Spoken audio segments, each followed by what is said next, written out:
Hello, hello, everyone. I'm Dr. Priscilla. I am a native English speaker and I live in the US. The topic right now is how to speak English fast.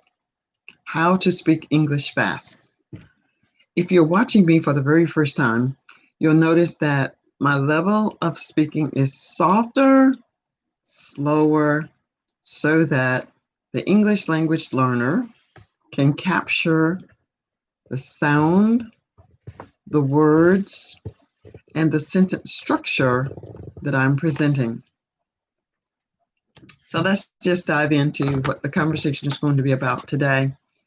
Oftentimes, I hear students say that I want to speak English fast. I need to do it quickly. I need to do it like yesterday. The way that you improve and become a great conversationalist is by practice. Do you practice alone? Do you practice with someone else? And how is it that if you live in a country or you're in a place where there are not that many English speaking people, what can you do? Actually, there are lots of things that you can do. First, you have to decide how important it is and determine your why. Why are you doing it? Why are you trying to learn to speak English with fluency? Once you can identify your why, the reasons, the resources, everything that you need will show itself to help you reach your goal as to your why. Now, one might ask, I don't really understand. Could you elaborate just a little more? So let me do that. If you're following me, you'll notice that I am creating a different website or a different YouTube channel with more innovative uses of technology. In the beginning, I did not know how to do this. I'm still a novice, but I'm learning how to do it. I am very patient with myself, and in that vein, I'm sure I will become an accomplished YouTuber with exciting and engaging activities, especially for the English language learner. However, if there are others watching and you're not necessarily an English language learner, but you want to learn and understand how to achieve something, let me share with you some of the things that I'm doing. I am very committed to becoming very good with technology, and I just try to learn one more thing that I didn't know the day before. And I put this new knowledge into practice. Hopefully, you'll be able to see the thumbnail that I'm working on. I've created a thumbnail for this video. And in order for you to see the thumbnail, I think you have to go back out and look at it at the beginning. I'm not exactly sure how that works, but I do have a thumbnail for this video. My voice is still low. My voice is still moderate in that I'm not blending my words as closely together as native speakers do. Now, one would say, I want to sound natural. I want to sound like a native English speaker. In order to sound like a native English speaker, you first have to be able to capture the sounds. If you can't capture the sounds, you won't necessarily understand the blending of the sounds that we make. For those of you that are watching the live stream, thank you so much for being here. I'd like for you to type the country in which you're from. And if you have a question for me, I would be more than happy to answer. Hey, Alex, it's good to have you here. So, Alex, I'm talking about blending sounds and how to sound more natural. Don't think about your accent. The most important thing is to think about saying the words clearly so that your listening audience can perceive what you're saying.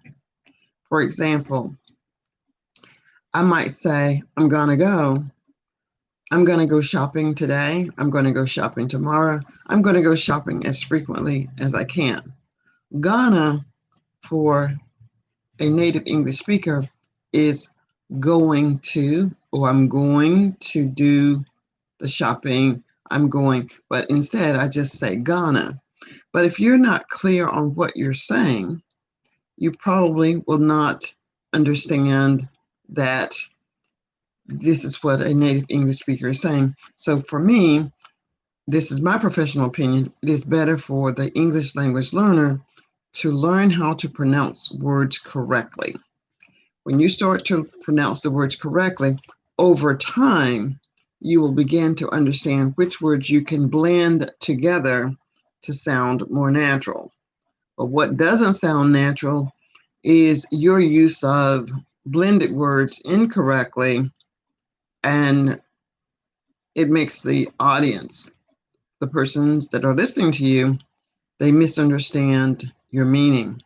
So those are the things that I wanted to say about how to speak English fast. It isn't so much that we're speaking English fast, it's that we're blending words together quickly, and it sounds like we're blending words, but actually we're using different words altogether. This is something that isn't taught in a textbook per se, because there's no such word as gonna. But I'm gonna, it just takes the place of going to. However, if you're not familiar with going to, if you can't say going to, then you won't know exactly how to use gonna. And going to, gonna, gonna doesn't always fit in certain situations. And in the more academic settings or intellectual settings, you would not use the word gonna. And just a second ago, I used the contraction you wouldn't. In formal settings, you usually refrain from using contractions. You would say, I would not, instead of I wouldn't. No one is going to chastise you, but this is just the way that we do in American speech. Uh, let's see. So, Alex, if there's something that you'd like for me to focus on at this very moment, I'll be here for another 2 minutes or so. I will address anything that you post, if there is. For those of you that are watching the live stream, please post your comments. For those of you who will watch the replay, please type replay in the comments and leave your comments so that when I do my next live stream, I'll be able to answer that for you as well. Now, the other thing about speaking English fast, it does require practice. It requires practice. For example, this is what my voice might sound like if I was interacting with another person whose first language is English. Today I'm going to go to the store and I think I'll pick up some vegetables, ice cream, and maybe a chicken. The reason I'm going to get all those things is because it is time for my dinner party. Everyone will bring something for the potluck, and I hope that everyone will have a wonderful time. That was my natural rate of speech if I was talking with someone else whose first language is English. But as a conversational English coach, most of my speech is at the rhythm and at the pace that I'm speaking now. So again, I want to say thank you so much for popping on, joining me today. If you have questions, please post them in the chat box. Additionally, subscribe to my YouTube channel, share my YouTube channel, leave a comment, and give me a thumbs up if you enjoyed listening to me today. I don't see any other questions or comments, so I want to again say I am Dr. Priscilla. I am a native English speaker, and I just want to practice putting up my own thumbnails that I'm learning how to use, just as you as an English language learner, you're learning how to do something in the most practical and efficient way, and this is what I'm doing too. Thanks, Alex, for joining me today. It was my pleasure, and I hope to see you in a live session in the not too distant future. Again, I don't like the videos to be too long, I'm trying to keep it under 10 minutes, and I think I just did that. Bye for now. Enjoy the day.